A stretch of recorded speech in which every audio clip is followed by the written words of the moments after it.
Alright class, so what we're going to talk about today, we're going to talk about a stoichiometry and limiting reagent. We've talked about a stoichiometry, right? We said a stoichiometry is like cooking, figuring out how much stuff you need to make something, or if I have this much stuff, how many people can I feed? For example, let's say I want to make 25 chocolate chip cookies. What do I need to buy? I need to buy 1 cup of flour, 2 cups of chocolate, 2 eggs. I'm not really good at baking or cooking, but you get, I should have had a better example. But you get the idea, right? I want to make 25 chocolate chip cookie. I need to go and buy this many material. Or if I have 2 bags of pasta, how many people can I feed? So that's the stoichiometry. So think about it as like cooking. Even for those of us who don't cook, we can still think about it that way. So it's kind of like having a recipe and knowing how much stuff you need to make something, or if you have this much material, how much food can you make? That's stoichiometry. Now today, we're going to do a stoichiometry and limiting reagent. Now to show you limiting reagent, I'm actually going to start with a non-chemistry example. You ready? And this is where in class you're going to learn that I'm not really good at drawing. So over here, what do you think those are? Those are? Yes. Those are 7 pieces of bread. Good job. So 1, 2, 3, 4, 5, 6, 7. I have 7 pieces of bread. Okay. Now, what are these? What do you think? Those are sausages, of course. Now, I have 1, 2, 3, 4, 5 sausages. So I have 7 pieces of bread and 5 sausages. How many sandwiches can I make? So let's do it together. I go 1 bread, 1 sausage is 1 sandwich. 1 bread, 1 sausage, 2 sandwiches. 1 bread, 1 sausage, 3 sandwiches. 1 bread, 1 sausage, 4 sandwiches. 1 bread, 1 sausage, 5 sandwiches. Okay, so I can make 5 sandwiches. So what is my limiting reagent? What do you think? My limiting reagent is the sausages. Exactly. You can do limiting reagent without thinking about chemistry. But I want you to think about chemistry. Okay? So, let's go over this one more time. Based on the bread alone, how many sandwiches can I make? Based on the bread alone, how many sandwiches can I make? I can make 7 sandwiches. You agree? Based on the bread alone, I can make 7 sandwiches. Now, based on the sausages alone, how many sandwiches can I make? I can make 5 sandwiches. Then I pick the smaller number because this is my limiting reagent. So in reality, I can make 5 sandwiches. So based on the bread, I can make 7 sandwiches. Based on the sausages, I can make 5 sandwiches, but you pick the smaller number because I'm going to run out of sausages, so I can't make any more sandwiches. Anyway, so 5 is the max I can make. So my sausages is my limiting reagent. And my bread, this would be my excess reagent. Now, how many is going to be left over? 2. I'm going to have 2 left over. So 2 pieces of bread will be left over. My limiting reagent are the sausages and my excess reagent is the bread. You guys are good with that? Okay. Now, I'm going to give you another non-chemistry example to make sure you really understand the concept of limiting reagent. Except I am not going to draw this one out because last time I drew it out, no one understood what it was and they made fun of me, so I'm not going to do it. What we have, we're going to have 8 car bodies. And last time that I drew car bodies in my class, people thought they were cats, so I'm not going to even draw it. So I have 8 car bodies and I have 48 tires. I have 8 car bodies and I have 48 tires. Now here's the question. How many cars can you make? What's your limiting reagent? what's your excess reagent, and how many of the excess reagent is going to be left over. What I want you guys to do, I want you to do this problem. I want you to pause me and do this problem because it helps to learn it with a non-chemistry example. So what's the limiting reagent? What's the excess reagent? How many cars can I make? And how many of the excess reagent is left? Okay? All right. So now that you unpause me, the way you do this, you have 8 car bodies, right? You have 8 car bodies. Now, for each car, how many tires do you need? For one car, how many tires do you need? You need 4 tires. Do you agree? For each car, you need 4 tires. For one car, you need 4 tires. So what is this? This is the mole ratio that we've been talking about. This is a mole ratio in a non-chemistry example. I'm getting a little too excited, you probably are not, but that's okay. So this is a mole ratio. We keep talking about what is this mole ratio in chemistry. This is in real life. It's the real mole ratio. One car needs 4 tires. So 1 to 4, that's a mole ratio between the car bodies and the tires. Okay, so I know I have 8 car bodies, and I know the mole ratio is 1 to 4. So for each car, I'm going to need 4 tires. 8 times 4, that's 32 tires I'm going to use up, right? 8 car bodies, each car needs 4 tires, so 8 times 4 is 32. So it's going to be 32 tires that are going to be used. You following me so far? Okay. That's kind of cool, the mole ratio. All right. Now, how many tires did I have to begin with? I have 48 tires that I started with. Then I had 32 tires that they were used, okay? How many were left over? 16 tires were left over. Now tell me, what is my limiting reagent? What is my limiting reagent? My limiting reagent are the car bodies, right? Because I have 8 car bodies, each one needs 4 tires. I'm going to use 32 tires. I have tires left. I have 16 tires left, but I don't have any more car bodies. So my limiting reagent, which I'm going to abbreviate as LR, they're car bodies. My excess reagent is my tires, and I can make 8 cars. And I can make 8 cars, and 16 tires is going to be left over. So far, so good? Okay, so we're going to move on to the chemistry example, but it doesn't matter if you move on to the chemistry example. The concept is exactly the same. So when every time I'm doing this chemistry example and you get a little frustrated, come back to these examples. Everything goes back to these examples, right? You have 2 things. One of them you have too much of. So here I had 8 car bodies, I had 48 tires. I could only make 8 cars because I would run out of tires. And then I can just do the math and figure out how much is left over. Okay? Okay. So hopefully the concept makes sense. So now we are going to do it with the chemistry, with the equation and chemistry numbers. But again, the concept is exactly the same. All right, are you ready for our first chemistry problem? Here we go.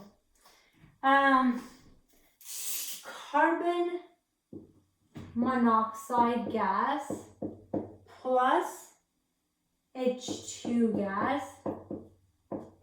makes methanol gas.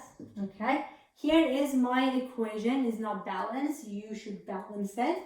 Now, here's the question. First of all, let's balance this reaction out. How would you balance this reaction out? I'm going to put a 2 over here, yeah? Okay. Now, this equation is kind of cool because if you are into racing cars, this is what they use as a fuel. Now, in this problem, I have 356 grams of carbon monoxide and I have 65 grams of H2 gas.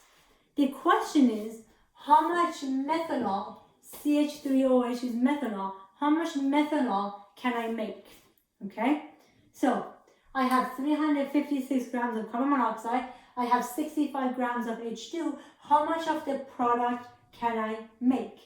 Now, before we do this, this is exactly the same concept as before. I had 7 pieces of bread, I had 5 pieces of sausages, how many sandwiches could I make, right? Now, the way you do this, we figure out based on the bread, I could make 7 sandwiches. Based on the sausages, I could make 5 sandwiches, and I picked a smaller number. This is exactly the same over here. We're going to figure out, based on carbon monoxide, how much methanol can I make? Based on H2, how many methanol can I make? And we pick the smaller number. You follow that? So we're going to figure out, based on each reagent, how much product can I make? And I pick the smaller number. The same concept as before. Based on the bread, 7. Based on the sausages, 5. So we pick the smaller number because we're going to run out of the sausages. Okay, so the same concept here. Now, let's do this together. Okay, let's do this together. Now, what I'm going to write down, 356 grams of carbon monoxide. What I want to figure out, how much methanol I can make. Okay, so let's go over this again. I have 356 grams of carbon monoxide. I need to figure out how much methanol I can make. I have one thing, but I'm trying to figure out something else. What do I use? If you're given one thing, or you're trying to figure out something else, you have to use hashtag mole ratio, okay? So we have to use a mole ratio. But before we use a mole ratio, we need to convert this to moles. Honestly, in chemistry, every time you see grams converted to moles, because moles we like. So grams comes down here, moles goes on top, and 1 mole of carbon monoxide is 28 grams. Okay, so then what that means is the grams will cancel out. Now I have moles of carbon monoxide, but moles of carbon monoxide is not what I want. What do I want? I want to put it down here. Moles of carbon monoxide is not what I want. What I want is moles of methanol, CH3OH. You guys agree? So then the moles of carbon monoxide can cancel out and I can get to what I want. Remember, mole ratio, right? Hashtag mole ratio is what matters because I want one thing, but I have one thing, I want something else. Okay, now, what is the mole ratio between methanol and carbon monoxide? Remember our last lecture, we said coefficients are the mole ratio. So what's the mole ratio between carbon monoxide and methanol? It is 1:1, kind of boring, but that's okay. So I have 1 methanol, 1 carbon monoxide, 1 methanol. So the mole ratio is 1:1. Now, I want to figure out how many grams I have of this. So the last thing I'm going to do, I'm going to convert it to grams because I want to figure out, I'm going to go all the way to the end to figure out how many grams I want. You know how to convert grams to moles. How do you convert grams to moles? You use molecular weight. 1 mole of methanol, again moles goes down here, we've been doing this, is 32.0 grams, okay? So then the moles can cancel out and I end up with grams of methanol. Now, if you do the calculation, what you end up getting is 407 grams. You get 407 grams of methanol. Okay, you follow that? So, based on, if I have 356 grams of carbon monoxide, I can make 407 grams of methanol. Now, I'm going to do the same thing for H2. All right, let's do it together. Let's do it. So I have 65 grams of H2 again. And we've gone over the stoichiometry in the last lecture. So make sure you go in the last lecture and you really feel comfortable before you're watching this one. Okay, again, grams is going to get us nothing in chemistry. I want to convert it to moles. Grams goes down here so I can cancel it out. Moles goes on top. And so the grams can cancel out here. And I have to use molecular weight to go grams to moles. 1 mole of H2 is 2.0 grams, okay? So the H2 is going to cancel out. Now H2 is not what I want. H2 is not what I want. What I want is methanol. We're trying to figure out how much methanol we can use. So I've given one thing, I want something else. As you know, you have to use mole ratio. Don't forget that. Now, the coefficients are the mole ratio. So if I look over here, for 1 methanol, I need 2 H2. So for 1 methanol, I need 2 H2. So the coefficients are the mole ratio. Okay. So now if I cancel this one out, so I end up with moles of methanol. Now I'm going to go all the way to the end because I want grams. Last thing I want to do, I want to convert it to grams. Again, how do you convert moles to grams?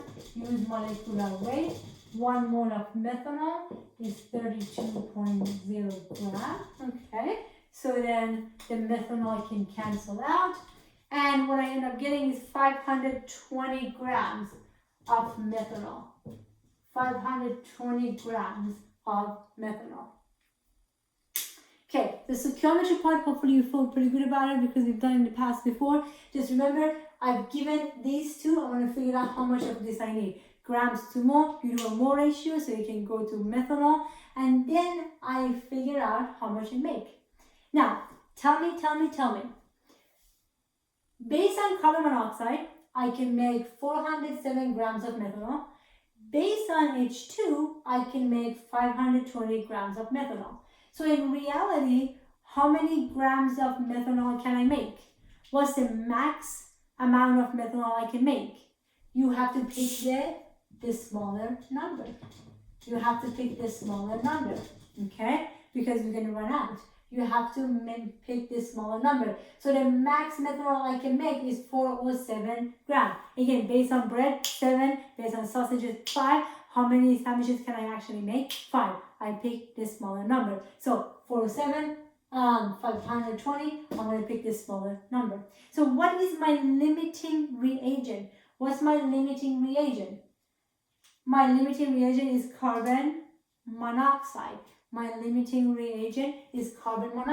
Because the least amount of methanol I can make with this. So this is my limiting reagent, and this one is my excess reagent. Okay, and remember, the limiting reagent and the excess reagent have to be on the reactant side, right? Because again, these are the reactant that we have, these are the materials you buy, and this is the product I make, right? So these are the flour and chocolate and eggs that you mix together, and this is chocolate chip cookies.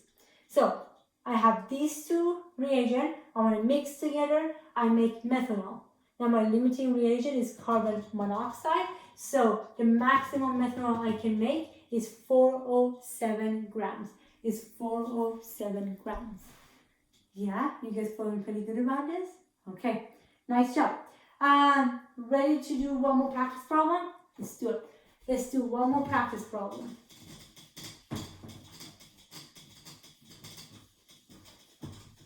So every time you're having a hard time with a limiting reagent, what I want you to go back to the non-chemistry example, right? Remember my drawing burn the bells. It gets the concept out of the way. Okay, so here is my next problem. And if you can, and you could do that, pause me, do this on your own, and then unpause me and then we'll do it together. Let's see. Here's the equation. I have an N2 gas plus O2 gas goes to NO gas. The question is, how many grams of NO gas will be produced when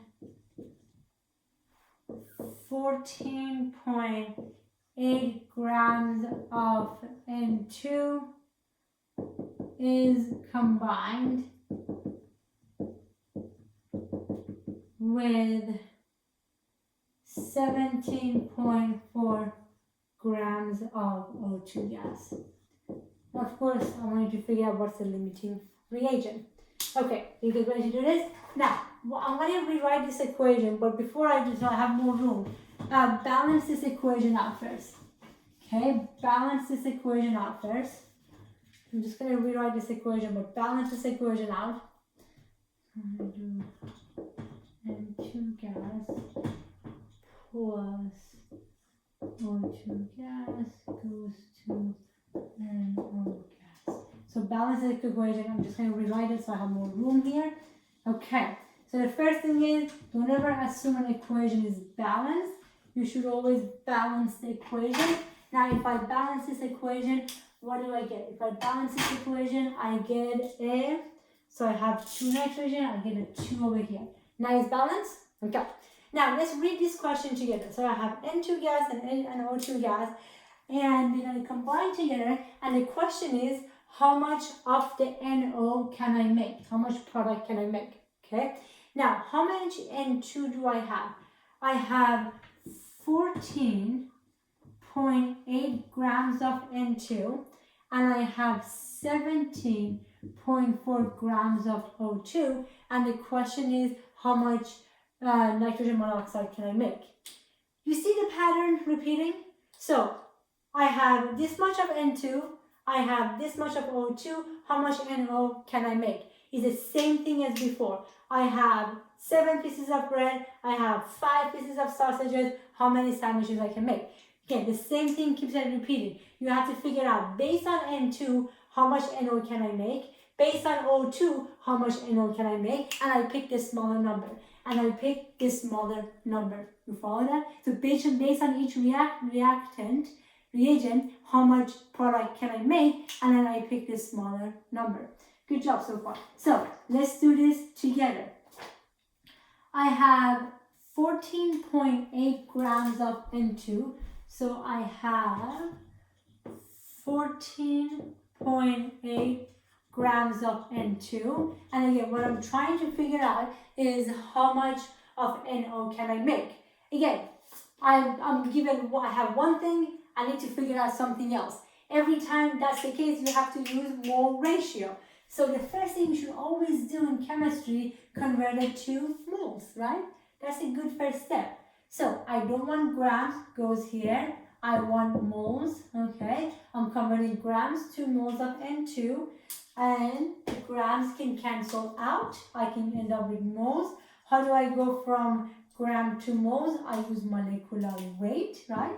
I use molecular weight. 1 mole of N2 is 28.0 grams. So far, so good. Now, I don't want N2. I'm trying to figure out NO. So now that I have moles, I can do a mole ratio. So I don't want a mole of N2. What I want is mole of NO. Yeah? So this is great. This is a good mole ratio because then I can cancel out the moles of N2 and I can get moles of NO, and NO is what I'm trying to figure out. Coefficients are there, mole ratio. Coefficients are there, mole ratio. So if you look up there, what is the mole ratio? I have 2 of that for 1 of that, so 2 to 1. And you can stop here and figure out which one has less moles and then convert it to grams later. But I'm just going to keep going all the way to the grams. So now I want to convert this to grams because I'm going to ask you guys how many grams. So to go from moles to grams, use molecular weight. 1 mole of NO is 30 grams. And I may be using a different periodic table than you, so if our molecular weight is slightly off, that's okay. So 1 mole of N2 cancels out, and what are you guys good so far? Okay, so grams to mole ratio, and then back to grams. But I'm trying to figure out how many grams of NO I have. If I do this, multiply everything by top, divided by the bottom, what I end up getting is 31.7 grams of N2. 31.7 grams of NO. So far so good? Okay, so based on N2, I can make 31.7 grams of NO. Now what's the next thing? I have to do the same thing for the other reagent. So I have 2 reagents, I'm going to do the same thing for the other reagent. So I have 17.4 grams of O2. Gram is going to get me nowhere. I'm going to convert it to moles. Grams needs to cancel out. I want to go mole on top, okay? So then the grams can cancel out. How do I go gram to moles? Molecular weight. 1 mole of O2 is 32 grams, okay? So far so good. Now that I have moles, I can do mole ratio. Because I don't want mole of O2, what I want is mole of NO. So once I have moles, hashtag mole ratio, I can do mole ratio to get to what I want. Because I don't want O2, what I want is NO. Now, coefficient for the mole ratio. Tell me, what is the mole ratio here? The mole ratio is 2 to 1. Also, 2 to 1. That's my mole ratio. Now, again, I'm going to convert it all the way to grams. 1 mole of NO is 30 grams. So then the moles can cancel out and I can end up with grams. If I do that, what I end up getting is 32.6 grams. 32.6 grams of NO. Okay, let's take a step back here to see what's going on. So I had 2 reagents. I had N2 and I had O2. I need to figure out based on N2 how much NO did I make, and then based on O2 how much NO did I make. Okay. Now here's a question for you. How much nitrogen monoxide can I make? How much NO can I actually make? What do you think? You have to pick the smaller number. So 31.7 is the max NO I can make. Now, what is my limiting reagent? My limiting reagent is N2. So N2 is my limiting reagent. N2 is my limiting reagent. The O2 was my excess reagent, and I could make 31.7 grams of NO. That's the max NO I could make. Yeah, you guys feel pretty good about this? Yeah, you guys see the same thing kind of keeps repeating, right? It's the same pattern. You have 2 reagents, you have to figure out based on each reagent how much product we can make, and then you pick the smaller number. And the key is the same as our last couple lectures. Don't forget hashtag mole ratio. Don't forget a mole ratio, and then you'll be in a really good shape. Yeah? Okay. Ready to do the next problem? Let's do it. Let's do the next problem.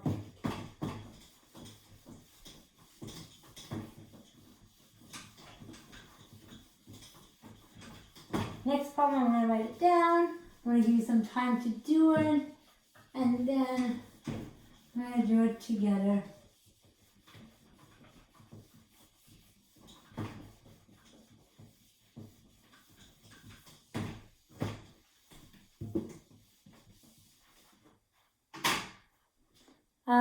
Here is our next problem. Oh, this is a fun one. I have calcium carbonate plus 2HCl. I'm going to give you the balanced equation. Goes to calcium chloride plus carbon dioxide plus water. Okay? Now, this is interesting. I like this equation because we can talk about this equation. Calcium carbonate. You have seen that word before on a label without even realizing it. But you've seen it, and you probably used calcium carbonate before. What do you use when you have antacid? What do you use when you use Tums, right? Have you guys used Tums before? Yeah, you probably have used Tums before. When you eat too much and you get a heartburn, you use Tums, right? When you get a heartburn, you usually use Tums or anything generic of Tums. Now, Tums is calcium carbonate. So next time that you have a heartburn and you're taking Tums, I want you to be thinking about this. It's like, oh, I know what this is. This is calcium carbonate. So Tums is calcium carbonate. Now, how does that work? And why do you take Tums when you have a heartburn? So when you have a heartburn, you eat too much. What happens is, what do you have in your stomach? What you have in your stomach, you have hydrochloric acid in your stomach. That's kind of crazy, right? So in your stomach, you have an acid. You have hydrochloric acid in your stomach.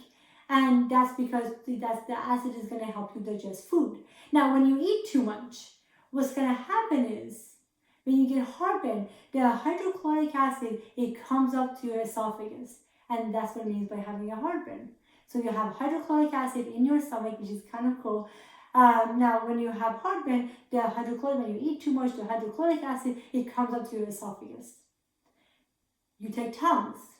Tums is calcium carbonate. And what Tums is going to do, Tums is going to neutralize the hydrochloric acid out. And what's the product of it? Water. Remember how we talked about every time you have an acid-base reaction, the product is water. Even though calcium carbonate is not our traditional base, but they end up neutralizing out and forming water. Kind of cool, right? Next time you're taking Tums, think about that. And next time you're in a store, I want you to go to that section and pick up Tums and see if they say calcium carbonate on it. All right. And then each Tums pill, and I looked this up. So again, calcium carbonate is Tums. Each Tums pill has 750 milligrams calcium carbonate. So you're taking 750 milligrams of calcium carbonate. Now here's my question. How many grams of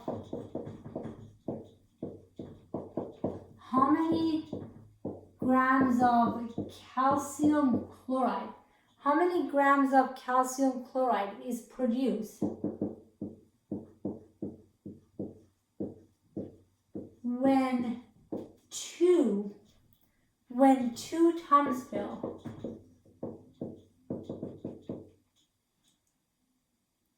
are added to excess hydrochloric acid? Okay, what I want you to do, I want you to pause me, do this problem, and then unpause me so we can go over it together. Okay, so in this problem, they ask you how much calcium chloride is produced, okay? And this problem, I made it a little easy for you because what I say is that you're going to have two Tums pill, okay? And it's going to be added to excess hydrochloric acid. So which one is my excess reagent? I already know what is my excess reagent, which one is my limiting reagent. So I said you're going to add two Tums pill to excess hydrochloric acid, which means hydrochloric acid is going to be my excess reagent. Okay? If hydrochloric acid is my excess reagent, what is my limiting reagent? My limiting reagent is calcium carbonate. So I went a little easy on you on this problem and actually tell you which one is the limiting reagent. Okay? So now it's much easier. You don't have to figure out what is your limiting reagent. You follow that? Again, because I said excess hydrochloric acid, if I say excess hydrochloric acid, that means the calcium carbonate is going to be my limiting reagent. Okay. Now, let's do this problem. So now we want to figure out how much calcium chloride is produced based on TOMS, based on the calcium carbonate, which is my limiting reagent. In this problem, I'm telling you that I have 2 pills of TOMS, okay? Now, each TOMS pill is how many milligrams? Each TOMS pill has 750 milligrams of calcium carbonate. You agree? I have 2 pills. 750 milligrams times 2 is 1500 milligrams. I have 2 pills. Each pill is 750 times 2 is 1500. Now, do you like milligrams? No, you don't, okay? In chemistry, we don't really like milligrams. What do we like? Because molecular weight is based on grams per mole. So what we really like is grams. So what I'm going to do, I'm going to convert this to grams because grams is easier to work with in chemistry. So I don't want milligrams, goes down here. What I want is grams. This is a good review of the first lectures. So milligrams can cancel out, grams goes on top. This is a metric conversion unit. Which one is a larger unit, gram or milligrams? Gram is a larger unit, so I'm going to put a 1 next to the gram. 1 gram is 1000 milligrams. 1 gram is 1000 milligrams, so what I end up getting is 1.5 grams of calcium carbonate. Okay, so I have 1.5 grams of calcium carbonate. I'm going to come down over here. 1.5 grams of calcium carbonate is what I have. You following me? Now, what are we trying to do? What we're trying to do is figure out how much calcium chloride we're going to make. I know this is my limiting reagent already. So I know that's my limiting reagent. I'm trying to figure out, based on this, how much calcium chloride I make. You know how to do this. Gram is going to get me nowhere. I'm going to go gram to moles. Then I'm going to do a mole ratio to get to what I want. And then I can convert it back to grams. Okay, so let's do this together. So grams is not going to get me anywhere. I don't want grams. What I want is moles. 1 mole of calcium carbonate. 1 mole of calcium carbonate is 100 grams. So then the grams can cancel out. Now, calcium carbonate is not what I want. Calcium carbonate is not what I want. So moles of calcium carbonate goes down here. What I want is calcium chloride. What I want is calcium chloride. Okay, so I have to do mole ratio. We do mole ratio. Every time I'm giving you one thing but I want something else, I have to do mole ratio. You know that. You know that. Okay, what's the mole ratio over here? Coefficients are the mole ratio. I'm going to go to my equation. What's the mole ratio between calcium carbonate and calcium chloride? It's 1 to 1. Little boring, don't expect that on an exam, but it's 1 to 1. It's 1 to 1. So I cancel this out. I have calcium chloride, which is what I want. And this question asks you for how many grams. If they ask you for how many moles, you'll be done right now, right? But I ask you for how many grams, so I have to convert moles to grams. You know how to do that, right? How do you spell mole to gram? Molecular weight. 1 moles of calcium chloride is 110 grams. So the moles cancels out and I end up with grams, which is what I want. If I do everything, now I need 2 sig fig, right? I'm limited to 2 sig fig for this entire question. So what I end up getting is 1.7 grams. What I end up getting is 1.7 grams of calcium chloride. How do you guys feel about this? Okay? Okay. As you can see, a lot of these are pretty much keeps repeating, right? A lot of these keeps repeating. Okay, nice job. Really, really nice job. So we're done with the stoichiometry and limiting reagent. And next time, we'll talk about percent yield. We'll talk about percent yield. Now, to kind of summarize what we talked about, remember, limiting reagent is just go back to that sandwiches and bread and sausages every time. It's nothing you've never seen before. You have 2 reagents, okay? Sometimes 3, but usually you have 2 reagents. You have to figure out, based on each one, how much product you can make. Based on A, I can make this many product. Based on B, I can make this many product, and then you pick this smaller number. And the one that you run out is your limiting reagent. Okay, good. Very nice job. I will see you guys next time to talk about percent yield.